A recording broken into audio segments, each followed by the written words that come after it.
अस्सलाम वालेकुम, नमस्कार, सत श्री अकाल। मैं हूँ शातिक शाह। आप देख रहे हैं शासन भारती न्यूज। आइए एक नज़र कुछ खास खबरों पर। धन्यवाद। मुसलमानों के खिलाफ एक जंग सी छेड़ दी गई है। इनको हमारे हिजाब से नफरत, हमारे खाने पीने से नफरत, हमारे पहनने ओढ़ने से नफरत। अब इनकी नज़र हमारी वक़्फ़ की जो ज़मीन है उस पर है। ये वक़्फ़ की वो ज़मीन है जो हमारे बुज़ुर्गों ने सवाब की नीयत से हमारे बेवाओं के लिए, यतीमों के लिए डोनेट किया था, दान किया था। आज भाजपा RS चाहती है कि ये ज़मीन भी हमारी छीन ली जाए।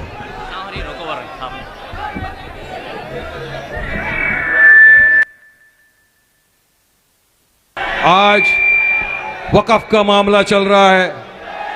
वक़्फ़ अमेंडमेंट बिल पार्लियामेंट में पेश हुआ, उसके खिलाफ आवाज़ें उठाई, प्रोटेस्ट हुआ, ये गलत।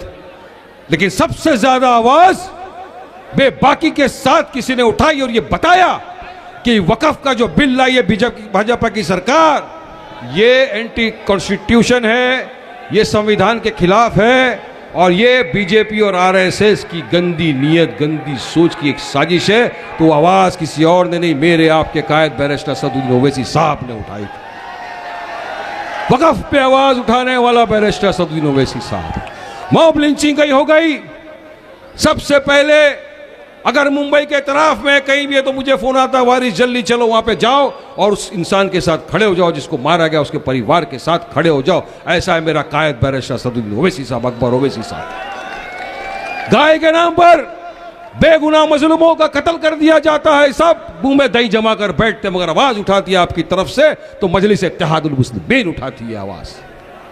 हर मुद्दे पे आपके, बाबरी से लेके, दादरी से लेके, ट्रिपल तलाक का हो, CAA NRC का हो जाए, मॉब लिंचिंग हो जाए, JCR के नाम पे मुसलमानों का कत्ल कर दिया जाए, वक़्फ़ का मसला आ जाए, हिजाब का मसला आ जाए, आपके हर मुद्दों पर अगर कोई बेबाकी के साथ आवाज़ उठाती है तो मजलिस इत्तेहादुल मुस्लिमीन आवाज़ उठाती है। और अगर हर मुद्दों पे जो आपके साथ कांधे से कांधा मिलाकर खड़े हैं, बेबाकी के साथ आपकी आवाज़ बन के हर जगह गूंजते हैं, तो आपके वोट के असली हकदार भी तो मजलिस इत्तेहादुल मुस्लिमीन हो या नहीं हो, जवाब दीजिए। हक के साथ बोलता हूं कि मुझे फख्र है कि मैं ऐसी पार्टी के साथ जुड़ा हुआ हूं जिस पार्टी ने जो काम किया हैदराबाद में, पूरे हिंदुस्तान के किसी सियासत पार्टी ने आज तक ऐसा काम नहीं किया है। यहाँ पर काफ़ी लोग हैदराबाद के हैं, मुझे मिलते भी हैं, बोलते हैं वारिस भाई वाकई में हम जो काम देखते हैं वहाँ पर जाकर अकबर ओवैसी साहब का, तो दिल से दुआ निकलती है कि वाकई में अल्लाह ने ऐसा भी कोई बंदा भेजा है जो कोविड के वक्त भी दिल खोल के उसने अपना काम किया है। 16,000 बच्चे मुफ्त में तालीम हासिल करते हैं। अस्पताल ऐसे कि आप एक कार्ड बना लो 500 रुपए का तो आपको 3 महीने में इलाज मुफ्त। क्या भिवंडी में ऐसा किसी ने बनाया है क्या कभी? क्या कोई ऐसा स्कूल दिया है क्या फ्री में? मेरे कायद ने दिया और इंशाअल्लाह यकीन मानिए हम आएंगे जीत कर तो इंशाअल्लाह ताला भिवंडी के अंदर एक स्कूल भी मैं हासिल करके रहूंगा, तामील करके रहूंगा इंशाअल्लाह। आपके साथ के बिना ये मुमकिन नहीं। 20 नवंबर को चुनाव होने वाले हैं। हमारी निशानी है पतंग, बटन नंबर है 7।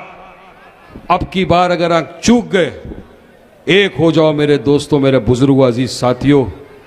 मुत्तहिद होने का वक्त आ गया है, इत्तेहाद पैदा करने का वक्त आ गया है।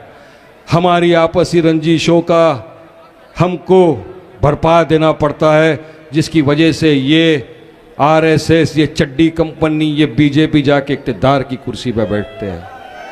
आज भिवंडी पे पूरे महाराष्ट्र की नहीं पूरे देश की नज़र है।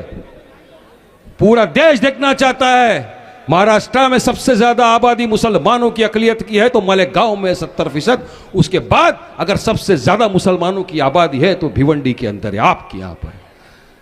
देश के मुसलमानों की सबकी नजर है कि भिवंडी के अंदर अगर मुसलमान इत्तेहाद नहीं पैदा कर सका खुदारा तो क्या होगा आगे।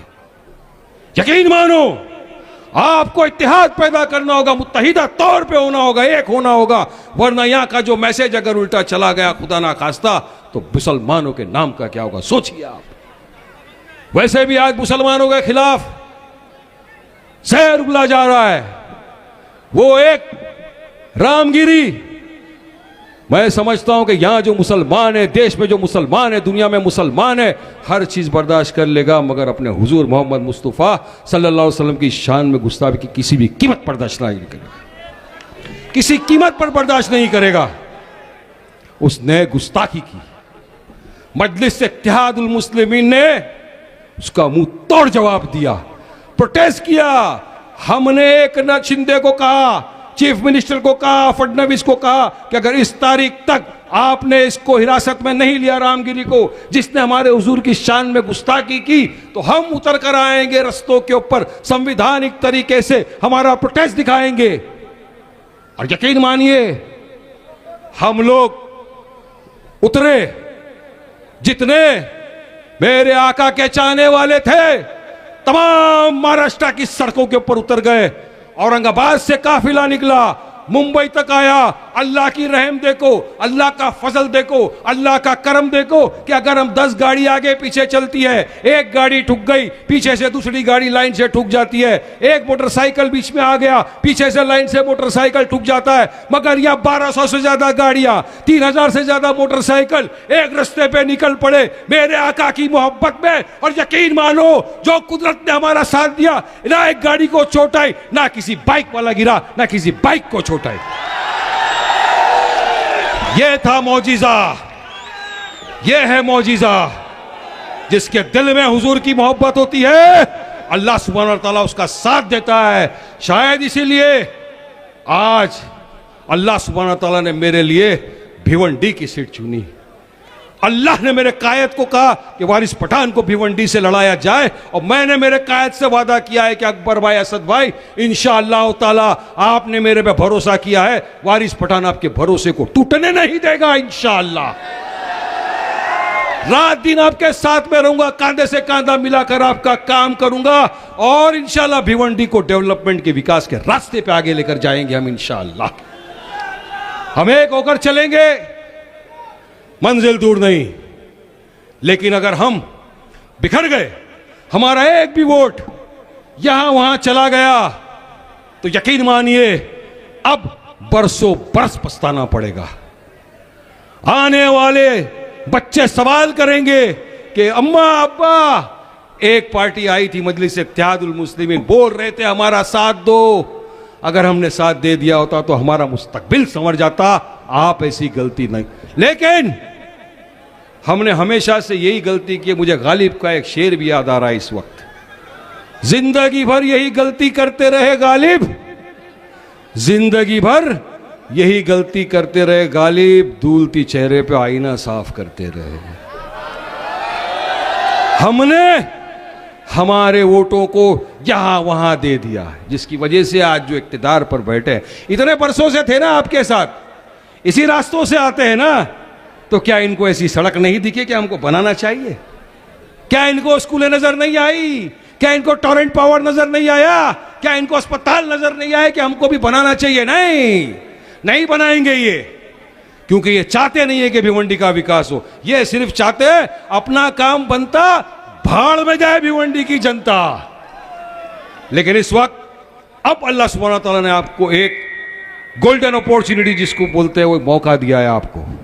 हमारा साथ दीजिए, मजलिस इत्तेहादुल मुस्लिमीन का साथ दीजिए, बैरिस्टर असदुद्दीन ओवैसी साहब और अकबरुद्दीन ओवैसी साहब का साथ दीजिए। इनकी ताकत को, इनकी हिम्मत को बढ़ाइए।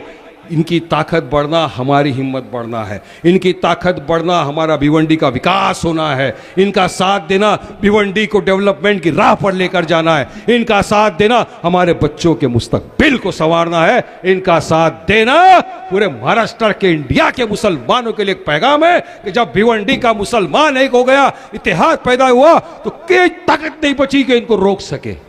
ये पैगाम हमको देना है। ये पैगाम देने के लिए 20 नवंबर को जहां पर वोटिंग होनी है, मुद्दे काफी सारे हैं मेरे पास। मैं रोज अपनी मीटिंगों में बोलता हूं कि आप मुत्तहिद हो जाइए, वोट डालिए, पतंग को वोट दीजिए, जिताइए, हमको कामयाब करिए, हमको ऐवान असेंबली के अंदर भेजिए, हम आपकी आवाज बनेंगे, कांधे से कांधा मिलाकर लड़ेंगे आपकी। मेरे भाई बुजुर्ग दोस्त मुझे दुआओं से भी नवाजते, लेकिन मेरे भाई ऐसा नहीं चलेगा। हमको उतरना पड़ेगा, 100% पोलिंग डालनी पड़ेगी, जैसा डाला था ना लोकसभा के चुनाव के वक्त। उस वक्त भी क्या हुआ था, 48 सीटें महाराष्ट्र के अंदर है। ये सो कॉल्ड सेक्युलर पार्टी, ये कांग्रेस, राष्ट्रवादी, ये तुतारी फुतारी सब थे ना, एक भी मुसलमानों को इन्होंने चुनाव लड़ने के लिए टिकट नहीं दिया। 18 एमएलसी, एक भी मुसलमान एमएलसी नहीं। और बात करते हैं हमको 90% मुसलमानों के वोट चाहिए। मेरे भाइयों, बुजुर्गों, दोस्तों, आपने दिया वोट, भर भर के वोट दिया आपने, 90% वोट दिया, जिताया, इक्तदार की कुर्सी पर बिठाया। लेकिन जब वक्फ अमेंडमेंट बिल आया पार्लियामेंट में, यकीन मानिए, ये जो महाविकास आघाड़ी की सरकार के 9 के 9 उद्धव ठाकरे के जो मेंबर ऑफ पार्लियामेंट, जो हमारे वोटों से जीत कर पार्लियामेंट में गए थे, 9 के 9 सांसद गायब हो गए। 9 के 9 सांसद पार्लियामेंट से गायब। अरे तो क्या मुसलमान तुम्हारे बाप के वोट की जागीर बना के? हाँ, क्या मुसलमानों का वोट तुम्हारे बाप की जागीर है क्या? क्या मुसलमान क्या हमको वोट